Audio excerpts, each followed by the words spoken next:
भागवत पुराण के अनुसार यह माता तुलसी की संपूर्ण कथा। तुलसी से जुड़ी एक कथा बहुत प्रचलित है। श्रीमद् देवी भागवत पुराण में इनके अवतरण की दिव्य लीला कथा भी बनाई गई है। एक बार शिव ने अपने तेज को समुद्र में फेंक दिया। उससे एक महातेजस्वी बालक ने जन्म लिया।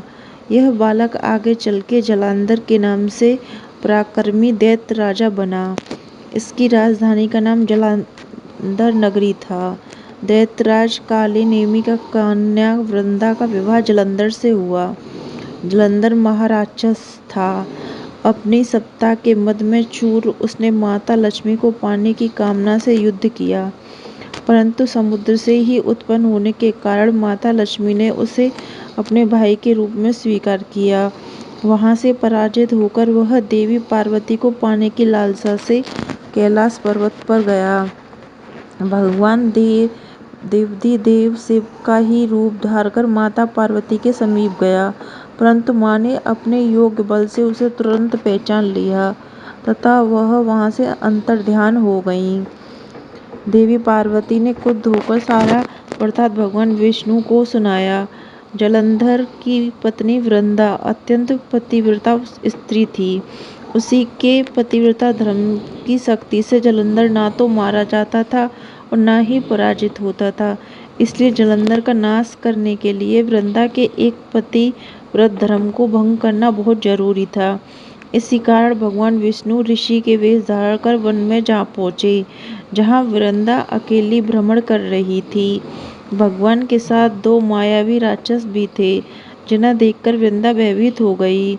ऋषि ने वृंदा के सामने पल में दोनों को भस्म कर दिया।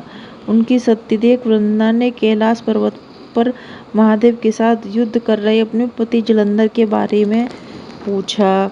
ऋषि ने अपने माया जाल से दो वानर प्रकट किए। एक वानर के हाथ में जलंधर का सिर था तथा दूसरे के हाथ में धड़।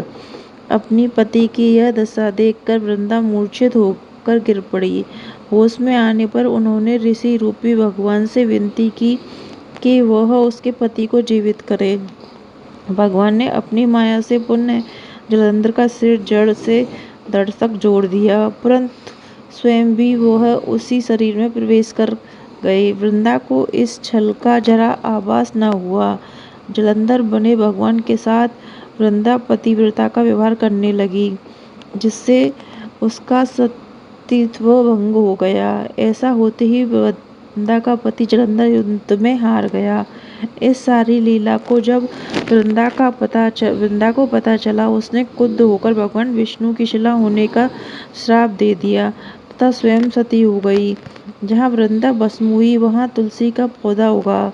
भगवान विष्णु ने वृंदा से कहा, वृंदा तुम अपने सतीत्व के कारण मुझे लक्ष्मी से भी अधिक प्रिय हो गई। अब तुम तुलसी के रूप में सदा मेरे साथ रहोगी। जो मनुष्य भी मेरे शालिग्राम रूप के साथ तुलसी का विवाह करेगा, उसे इस लोक और परलोक में विपुल यश प्राप्त होगा। जिस घर में तुलसी होती है वहाँ यम के दूत भी असमय नहीं जा सकते। गंगा व नर्मदा के जल में स्नान तथा तुलसी का पूजन बराबर माना जाता है। चाहे मनुष्य कितना भी पापी क्यों न हो, मृत्यु के समय जिसके प्राण में मंजरी रहे तुलसी और गंगा जल मुख में रखकर निकल जाते हैं, वो पापों से मुक्त होकर वैकुंठ धाम को प्राप्त हो जाती हैं। जो मनुष्य तुलसी व आंवला की छाया में अपने पितरों का श्राद्ध करता है, उसके पितरों का मोक्ष प्राप्त होता है।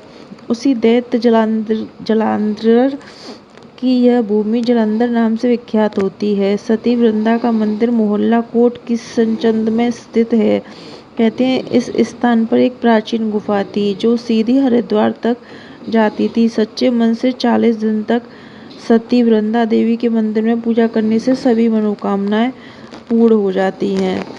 तो इस तरीके से तुलसी माता की कहानी समाप्त हुई। आपको हमारी वीडियो कैसी लगी कमेंट बॉक्स में ज़रूर बताएं। वीडियो पसंद आए तो चैनल को सब्सक्राइब करें।